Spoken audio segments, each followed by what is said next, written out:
This is problem 12.5 on page 752. A loading car is at rest on a track forming an angle of 25 degrees with the vertical when a force is applied to the cable attached at C. The gross weight of the car and its load is 5,500 pounds and it acts at point G. Knowing the tension in the cable connected at C is 5,000 pounds, determine A, the acceleration of the car, B, the distance the car moves in 20 seconds, and C, the time it takes for the car to return to its original position if the cable breaks after 20 seconds. So let me draw the car the way it looks. So it's a pretty steep incline. It's a 25-degree angle, so let's see if we can clear that up. Something like that. 25 degrees. The car is sitting here on wheels. I think it's something like that. There's a cable attached here. The center of gravity is here, and then some dimensions. Well, they call the upper wheel B and the lower wheel was A, or the contact points, I suppose. And then the distance between the wheel and center of gravity up the incline was 25 inches. Similar for B, also 25 inches. And then the center of gravity set off the surface by 30 inches. And the cable was attached at 24 inches.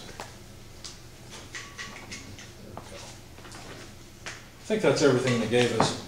So what's the first step in solving this problem? It's always the same. Free body diagram. Always. Free body diagram. What is a free body diagram? It shows us the body that we're trying to study, defines that clearly, and it allows us to identify external forces. We are particularly interested in external forces right now. Later on we'll talk about internal, but right now there's only external. If these wheels are in good operating order, they won't have any significant friction up the incline. So what direction can the incline apply force to the wheels? Perpendicular to the surface. In other words, there must be a normal force at A in this direction where the normal force is perpendicular to the surface. There also could only be a normal force at B perpendicular to that same surface. Does that make sense? The fact that one arrow is off the wheel a little farther than the other doesn't make any difference. Right? Just my lack of drawing precision. What other forces are there on this body? The tension of the rope. Tension of the rope. Which way does that act? Up and to the left. Up and to the left. Good. Notice I'm using a symbol, even though they gave me the number. I recommend you do this. Work with symbols in your equations before you plug in numbers. It'll keep you straighter, okay? What else? Gravity. You mean weight? The effect that gravity has on the body? Okay. Any other forces? I think that's it. There are no other forces that I noticed. Okay, so my analysis involves these forces. If you wish, you can go ahead and put the numbers here because they are given and you do need them. Nothing wrong with adding them to the diagram. Now I notice the tension is 5,000 pounds and the weight is 5,500. Which one wins, the rope or gravity? It's on the angle. It's an angle, isn't it? Not quite so simple. The question really, what did they ask? They said, determine the acceleration of the car. Do you think the car is going to accelerate? In other words, will its speed change? Because remember, it begins at a velocity v naught, or we'll call it, I guess v naught, equal to 0. Do you think that the forces are imbalanced? Probably. This is dynamics, not statics, right? So they're probably imbalanced. Do you think it's going to accelerate up the incline or down the incline? What do you suspect? You don't really know, do you? Let's find out. How would we find out? Well, I'm going to set up a proper coordinate system. And when I say proper, what I mean is something that makes my life easy. See how I'm inclining the coordinate system with respect to gravity? Okay. That'll make my life easy. Why will it make my life easy? Because I can have one equation that allows me to capture everything that's going on. When I sum forces in the y direction, I'll be able to capture everything that's actually interesting. Because notice, if you sum forces in the x direction, what would you have to get? 0, right? Because we're assuming this car does not fly out away or sink into the incline. It just moves parallel to the incline, right? And so summing forces in the horizontal direction, I don't care how it accelerates this way, it better not accelerate that way because it's going to get some velocity in that way, which means it'll come off the track. Also, it better not accelerate this way because it'll get some velocity in this direction, because that's what velocity is cumulative acceleration over time, right? It'll get some velocity and it'll go into the track. So I know that the sum of the forces in the x direction must balance out to 0. So basically what that means is that a component of the weight, this component, is balanced by the two normal forces. Okay? It's supposed to be an arrow. Whereas this component, which is parallel to the incline, is not offset by any of the normal forces. Okay? Now, before we get too carried away, this is the free body diagram, but there's another diagram I told you need to draw every time. What was it called? Kinetic diagram. Kinetic diagram. So let's draw the KD, or the kinetic diagram. Okay? What do? You draw the same thing that you drew with the free body diagram, except you don't put the external forces on the body. You draw the dynamic forces. What are the dynamic forces? They're very easy. What we're going to do is say sum of forces equals mass times acceleration. So we've already drawn the free body diagram side. Now let's draw the kinetic diagram side. Okay? That's all we're going to do. So what are these dynamic forces? They're easy. You draw them going through the center of mass. Mass times acceleration in the y direction. Mass times acceleration in the x direction. You just put them in the positive coordinate directions. That's all you do. I know this seems like a trivial step. Why would you bother?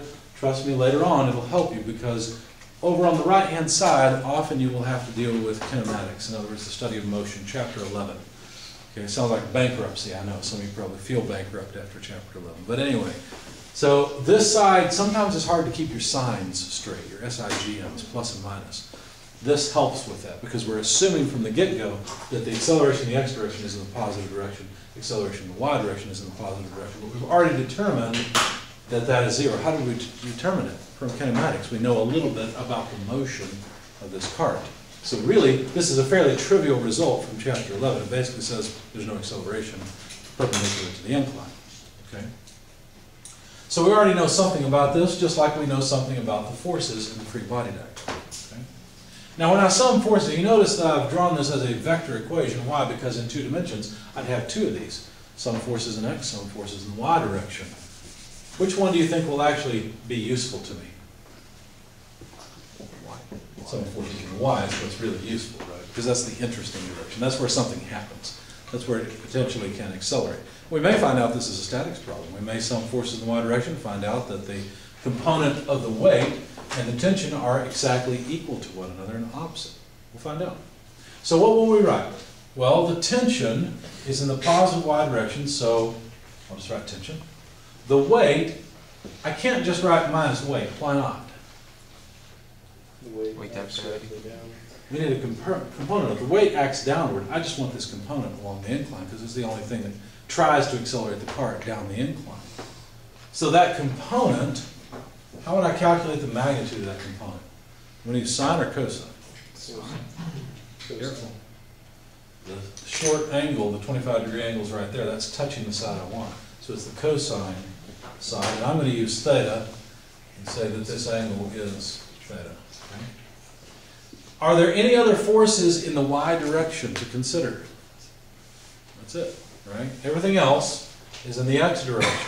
This must then be equal to the mass of the cart times the acceleration of the cart in the y direction. It's equal to this dynamic force. You see?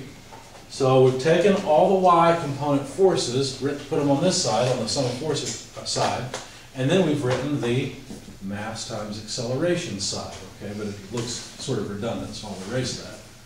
So we've taken information from the kinetic diagram and just laid it down. So basically, if these two counteract each other, I'll get 0 for the acceleration in the y direction. So let's just calculate its magnitude. We'll solve for AY. That's pretty simple. T over m minus weight over mass times cosine theta. All I did was divide through by the mass. Why would I do that? Because weight, well, let's do it this way. Weight is nothing more than mass times acceleration of gravity, isn't it? And so the mass cancels, and the second term is simply g cosine theta. So what I need to do is take the tension, 5,000 pounds force, and divide it by the mass of the car. How much is the mass of the car? Is it 5,500 pounds force? No. The mass of the car is not 5,500 pounds force. How much is it? Well, is it 5,500 pounds force times cosine of theta? No. What is the mass of the car? 5,500 divided by 32.2. Be careful. What you said is true. You said 5,500 pounds force divided by 32.2 foot per second squared. But I'd like to convert, guess what this is? You know what this is? That is mass. Pounds force per acceleration is mass, but it's not pounds mass. As a matter of fact, we would have to, let's go through all the gory details, we'd have to say there are, let's see, 32.2 pounds mass, feet per second squared per pound force. And now the pounds force go away, the feet per second squared go away, and so does the 32.2. And so, in fact, it is not 5,500 pounds force, it is 5,500 pounds mass. Guess what else? Pounds force per pound mass is an acceleration. It's just not a foot per second squared. Okay? So what should I multiply? We're just working on this first term. What should I multiply by the first term to get feet per second squared? Because, of course, when I plug in g, it's going to be feet per second squared. So what should I do here to get feet per second squared? How about 32.2 pounds mass, feet per second squared per 1 pound force? Now we've got feet per second squared. See? Go ahead. Is the weight in the y direction y or w cosine theta because the weight acts on it doesn't act on the hypotenuse of the triangle? I agree with you. The hypotenuse is the weight. We just need a component of it, but we haven't gotten to that term yet. You might be confused thinking, I thought we did get to the weight. We didn't. We were only dealing with I did it slightly differently. We got the same thing. Okay. So then, let's work, any questions beyond that? So let's continue. We've got another term. Minus g, 32.2 feet per second squared times cosine of 25 degrees. Notice now we've got feet per second squared everywhere in all the terms. And we can add them together to get the total acceleration. So the total acceleration came out for me to about 0.0896 feet per second squared. Does that make sense to everybody? Any questions? It's not a lot of acceleration, is it? Notice that it is a positive number. What does that mean about the car? It's going up. The rope's winning. If you were to calculate this force, this component of the weight, you would find it's less than 5,000 pounds. That's the reason that we have an acceleration up the incline, because the tension in the rope is more than the effect of the weight. Okay? Some of the weight, in fact, this component of the weight is offset by the normal force. The remaining component of the weight is offset and not just balanced. I should say it's balanced by the normal force. This component is offset by the tension. In fact, the tension is more than that component, and so it's winning, so to speak. Okay? So now we've found one of the answers to the question. The acceleration in the y direction is about 0.0896 feet per second squared. About. I did round it off, but I think that's close enough. What else did they want us to find? The distance the car moves in 20 seconds. Well, guess what? Now we're back to chapter 11. Because now it's just a kinematics question. If we know the acceleration of the body, and by the way, that acceleration is constant, that's pretty obvious, right? Then what have we done? Well, we don't need the kinetic diagram. We really don't even need the free body diagram anymore, do we? Because we know exactly how the body accelerates. It's right here, 0.0896 feet per second squared. And so if we know that we have 20 seconds elapse, and we know the acceleration is constant at 0.0896 feet per second squared, could we calculate, what did they say, distance? Yeah. Could we calculate distance? Sure, this is a constant acceleration problem now. What should we use? A constant acceleration equation. Which one? There are three. right? There's one that involves velocity's relationship to the acceleration and distance. We've got one that relates the velocity's relationship to time and acceleration. We've got another equation that involves position's relationship to So acceleration. x equals x0 plus v0 t plus 1/2 a. So let's use it in terms of y. Y equals y naught plus v naught yt plus 1/2 ay t squared. Because we're in the y coordinate, right? Go ahead. So which one out of those two do we have? Which one is this? This is the one that relates position to time. Okay? And to acceleration. Although, like I said, I prefer that, right? To indicate that the acceleration is constant. But it's just the 0.0896 feet per second squared we've already calculated. Was there any initial velocity of the cart? No. No. Any initial position? No. Well, we'll take the initial position to represent 0, so we'll just cross that off.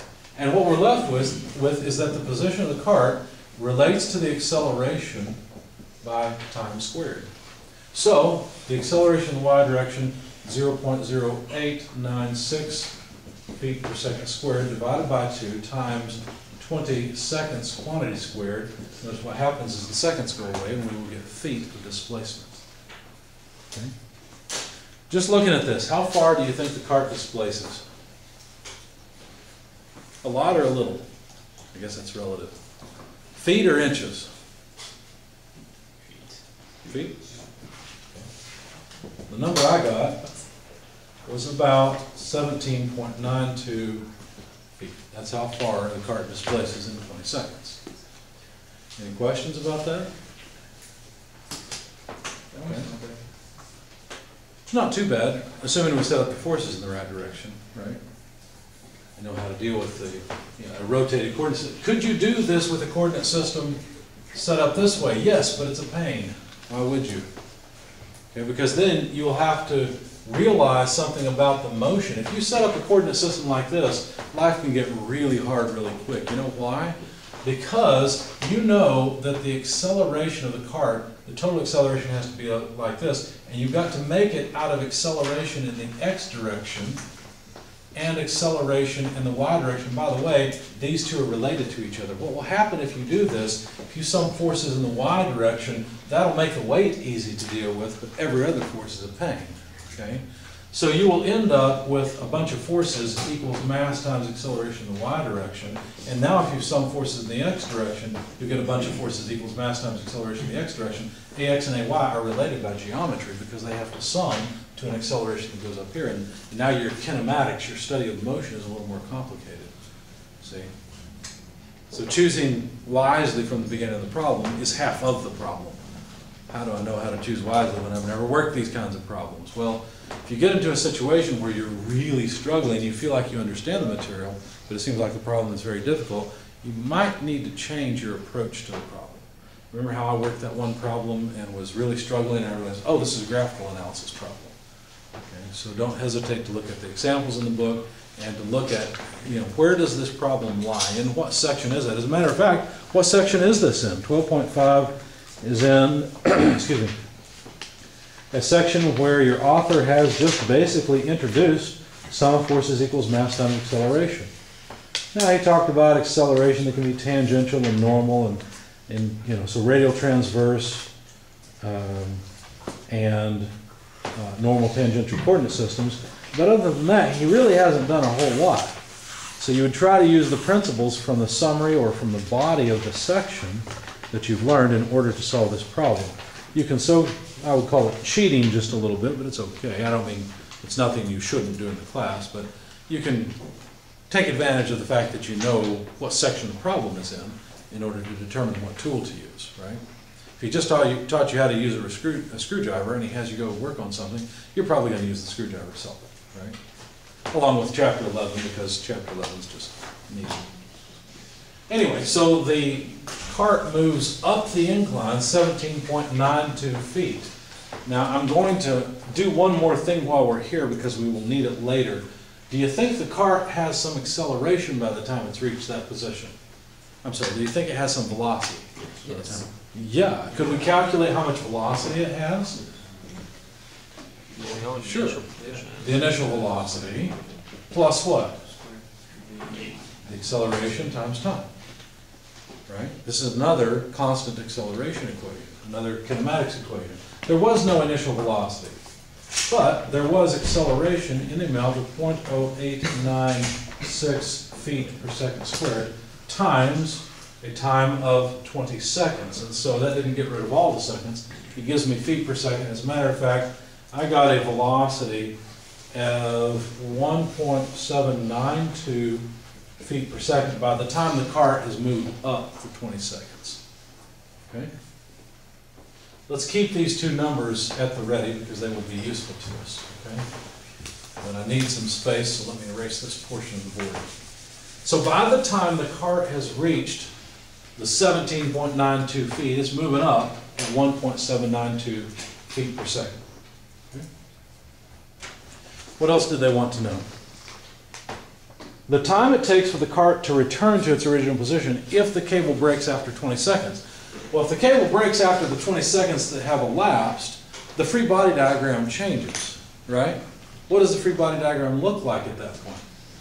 Well, let's see. It just doesn't have, let's see, normal B, normal A, weight.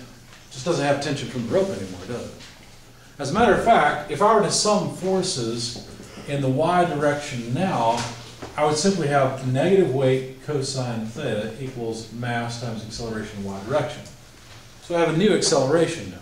How much acceleration do I have? Well, let's see. Negative w over m cos theta, but of course w is just mg, so this is just negative g cos theta. Right? That's the acceleration in the y direction. How much is that? Negative 32.2 feet per second squared times the cosine of 25 degrees. That comes out to, let's see, negative 29.183 feet per second squared. That's the acceleration. Now it's negative. It's accelerating this way, isn't it? So if the question is, how long does it take for the cart to return to its original position, how far does it have to move? 17.92 feet. I know something about how far the cart has to move from question B, or the end of question B, find the distance, to the end of question C, where it's back to the starting point. What is the starting point? Y equals 0. That's the starting point. So for question C, or part C, we've got a different acceleration, and we have some initial velocity. At least that's the way I interpret the problem. I think that the answers in the back of the book interpreted the problem differently. I think they said, what if it's released from rest at 20 seconds up the incline? Well, that's not the way I'm interpreting it, okay? V sub y, it has some velocity in y direction once it's reached that 17.92 feet. So what am I going to use here? I've got acceleration, I've got a displacement that I've got to accomplish, and I have some velocity. The question is how much time it takes? Yeah. So I need something that will involve displacement, time, etc. And that is another equation, y equals y naught plus, now y naught means something different here, right? But I'm going to use the equation that I wrote before, just so you can see it's the same equation. But now, the starting and ending points are a little bit different. Let me rename them. YC is the point where the cart's at the end of part C to the question, when it has returned to the starting point. Therefore, YC is 0. This Y naught is really not the Y at the beginning of the problem, it's the Y at the end of B, right? When it's up at 17.92 feet. So that's what YB is. V naught Y, what's that? Well, that's not really V naught from the beginning of the problem, that's at the end of B. That's this number. Let me just pull it up that way, right? And this acceleration in y direction, that's not the upward acceleration of 0.0896 feet per second. Now we're accelerating at negative 29.183 feet per second squared, you see? So you've got to keep in mind what each of the terms means physically in the real world. Otherwise you're going to get confused because you're going to say, well, I thought I had AY, isn't it 0.0896? No, it's changed. AY is something different now. And what you might notice is that now we have a quadratic equation. So we've got 0 equals 17.92 feet plus 1.792 feet per second, that's this velocity, times t, we don't know how much time it takes to go from here back down to 0, minus 29.183 feet per second squared over 2, that's acceleration of y over 2, times t squared. Okay, you see I'm being very careful in setting up the equation properly. Okay, so now all I have to do is solve for t.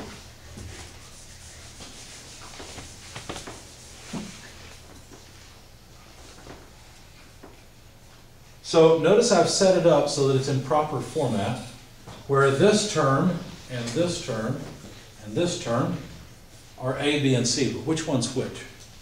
Do you remember? A is going to be the square root. A goes with the squared term, B goes with the first order term, and C goes with the constant term. So, t equals negative b plus or minus root b squared minus 4ac divided by 2a. So now let's plug and chug. Negative b, negative 1.792. And looking at the units, I feel comfortable. I've got feet here, feet per second times seconds, so that'll just be feet. Second squared over second squared gives me just feet. Okay? So I think the units are okay, so I will drop them. So plus minus root, I need b squared. Well, b is 1.792 squared minus 4a. A is negative 29.183 by 2. C is 17.92. You know, I think I may have used 1.79 here by mistake. So I'm going to ask you for calculator help to make sure this comes out, or that I've got a right answer. 2a, well, if a is something divided by 2 and then I multiply it by 2, it would just be negative 29.183. Okay? So do me a favor, please. Tell me the magnitude of this term with the square root. Notice negative times negative is positive, and so you could take 1.792 squared plus 2, because 4 over 2 is 2, times 29.183 times 17.92, then take the square root. I should recognize the number.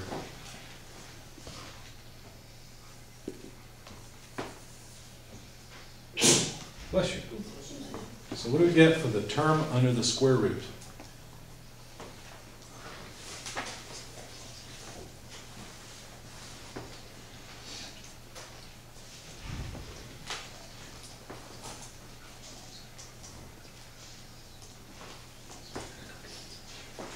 If you have it, just yell it out.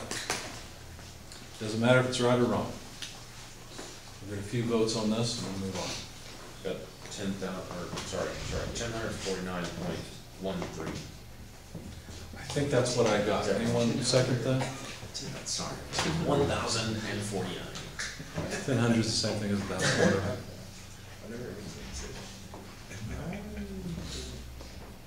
Anybody get something different? I got 1.19. How much? That's the final answer. Oh. Yes, I just solved for the final answer. I didn't actually. Oh, okay. Well, would we choose plus or minus? Notice if we choose plus, this term is huge by comparison to that one. We'll overall get a negative number. We'll have negative time. We've invented time machine. It doesn't work. Okay? So we'll have to choose the negative, if you're wondering. When you do that, what I got was 1.17. That's what I got for my final answer. Yeah. So I think the amount of time it takes is 1.17 seconds. Okay? Any questions? How come the 29.183 is divided by 2? Because it's divided by 2? Just because? Well, because 1/2 AY. Okay. Are you dividing by 2 in the denominator of the, or the Well, AY is negative 29.183 divided by 2. I just put it under 2. Or over yeah, 2. you used to divide by 2 in the. Why did I not do it here? Why did you not do it there? Yeah. Because it's multiplied by 2, so the 2's cancel. 2 it. Yeah. So. Good question. Anything else?